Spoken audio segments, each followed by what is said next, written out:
예, 오늘은 예레미야 애가 4장 11절부터 22절까지 보겠습니다. 구약 성경 1149쪽. 이제 예레미야 애가는 내일까지 보고 그 다음에 레위기를 구약 성경 레위기를 묵상하도록 하겠습니다. 예레미야 애가 4장 11절부터 22절까지 한 절씩 저와 여러분이 교독하겠습니다. 여호와께서 그의 분을 내시며 그의 맹렬한 진노를 쏟으시며 시온에 불을 지르사 그 터를 사르셨도다.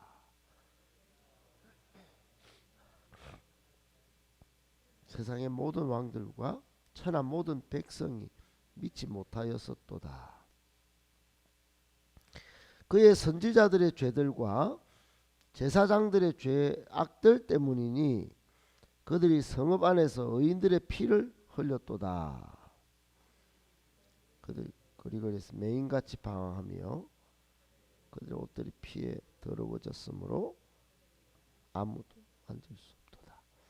사람들이 그들에게 외쳐 이르기를 저리 가라 부정하다, 저리 가라 저리 가라 만지지 말라 하였으며 그들이 도망하여 방황할 때에 이방인들이 말하기를 그들이 다시는 여기서 살지 못하리라 하였도다. 여호와께서 노하여 그들을 흩으시고 그들이 제사장들을 높이지 아니하였으며 우리가 헛되이 도움을 바람으로 우리의 눈이 상하며 우리를 구원하지 못할 나라를 바라보았도다. 그들이 우리의 걸음을 엿보니 우리가 거리마다 다 다닐 수 없으며 우리의 끝이 가깝고 우리의 날들이 다하였으며 우리의 종말이 이르렀도다. 우리를 뒤쫓는 자들이 하늘의 독수리들보다 빠르며 산 꼭대기까지도 뒤쫓으며 광야에서도 우리를 잡으려고 매복하였도다.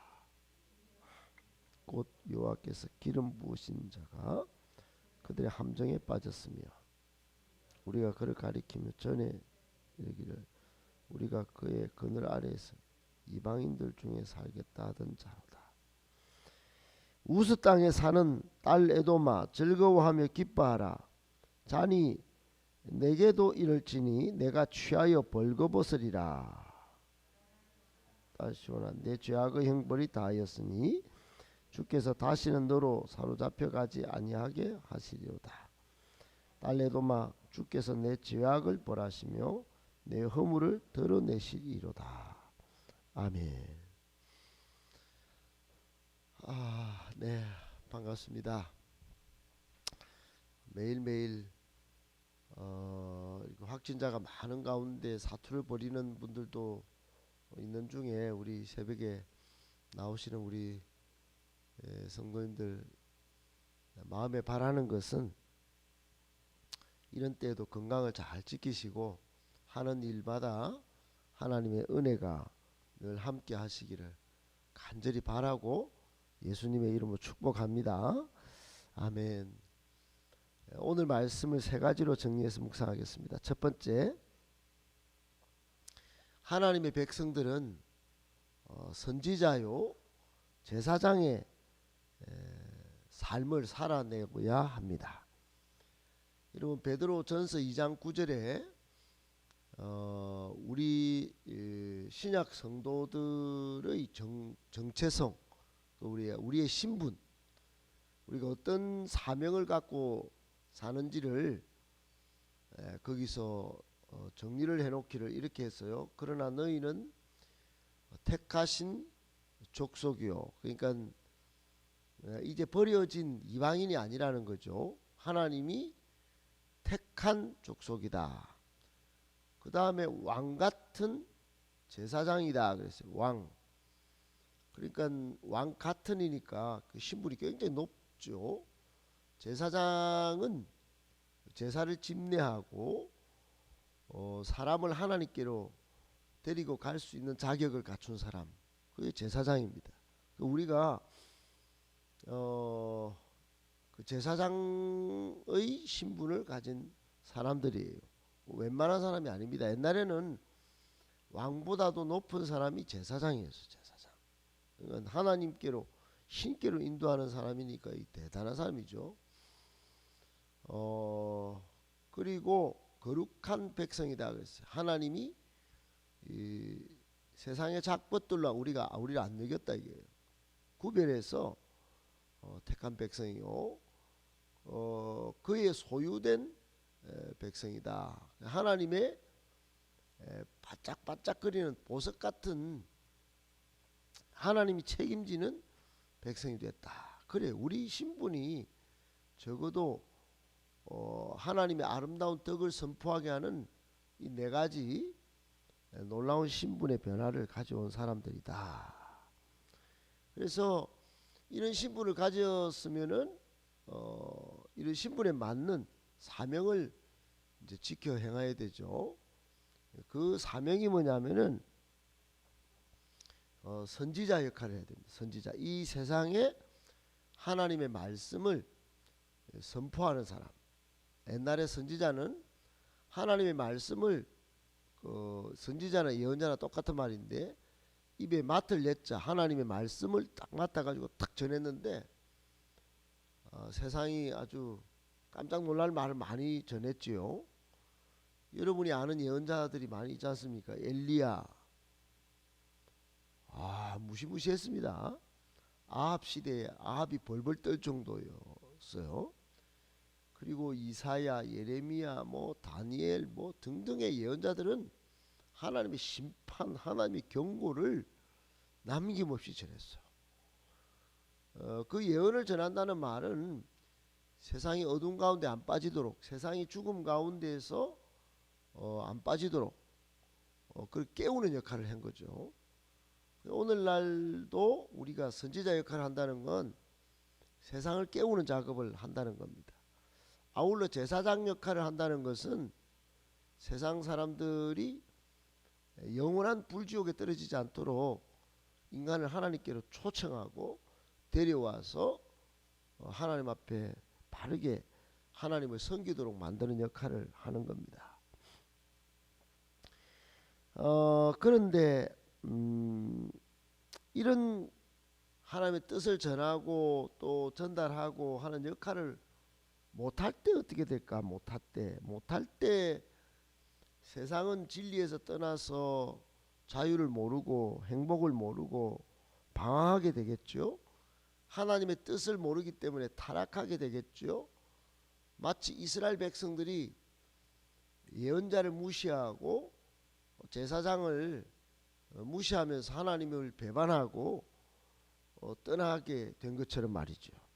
그렇게 되니까 그 결국은 우리가 예레미야 애가서 쭉 살펴본 대로 비참합니다. 망하는 거죠. 하나님의 진노, 분노를 사서 결국은 남녀노소를 막론하고 기근에 빠져서 심지어는 아이까지 삶아먹는 엄마가 그런 지경에 빠지는 겁니다. 오늘 11절 13절도 마찬가지예요. 하나님이 진노를 쏴서 시온이 불타버리고, 여러분 이 예배당이 다 불탄다고 생각해 보세요. 지금도 끔찍한 일이지만은 그때만 해도 성전이 하나님 만나는 곳이었는데 한 군데 딱 있는데 그게 불탔다. 이게 심각한 겁니다.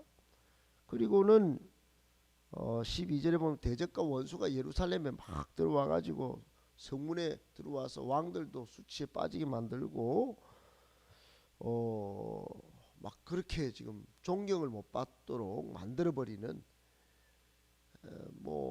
지도자들이 끌려가니 아이고 참 그래. 여러분 이런 비참한 결국을 맞은 이유가 13절에 소개되고 있는데 그것은 그의 선지자들의 죄들과 제사장들의 죄악들 때문이다.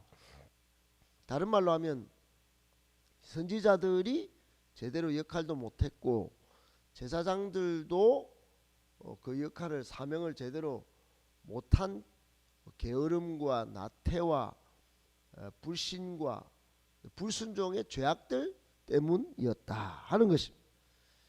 여러분 그때 당시 예레미야 시대 때 예언자들이 전부 거짓. 아이고 평안입니다. 평안이에요. 하나님은 절대로 분노하시는 분이 아닙니다. 심판은 없습니다. 그랬어요. 예레미야만 홀로 반드시 바벨론이 침공할 겁니다. 70년 잡혀가는 게 하나님 뜻입니다. 그러고 그랬어요. 뭐라고 하면서 예레미야를 때리고 돌로 치고 구덩이에 가다 놓고 죽이려고 덤벼들었어요. 여러분 하나님께로 바르게 오도록 하는 제사장 역할을 오늘 이 우리 신약 성도들이 해야 되는 것입니다.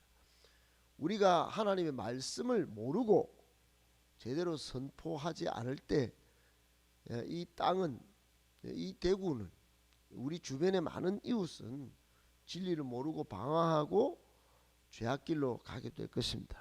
여러분 이 시대의 소망은, 그래서 하나님의 소망은 교인들에게 있어요. 교회에 있습니다.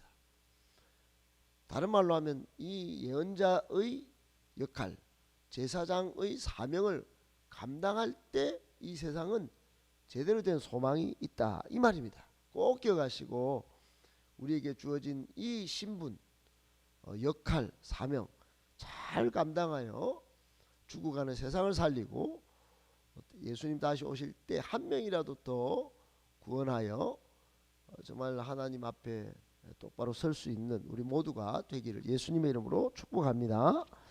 아멘. 두 번째, 성도는 헛된 도움을 구하지 말아야 합니다. 여러분 이스라엘 백성은 하나님의 진노를 사서 비참한 파멸을 당한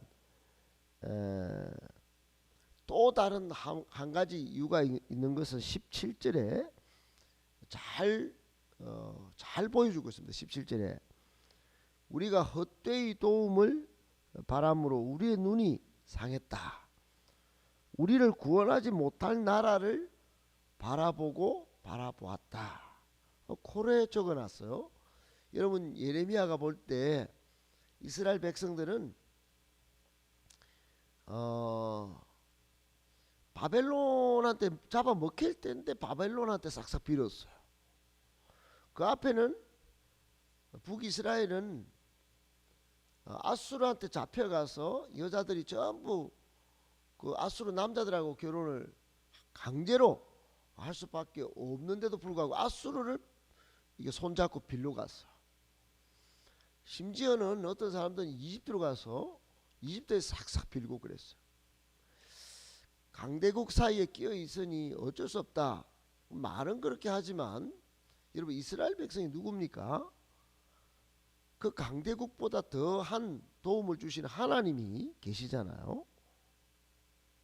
여러분 하나님이라면 끄뻑 죽는 사람들이 하나님을 무시하고 하나님의 도움을 바라지 않고 이집트로 가고 아수르로 가고 바벨론으로 가고 보기 좋게 그 강대국에게 배신당해서 도우러 갈 때는 그렇지 뭐 도와주지, 그러다가 다 잡아먹었어요.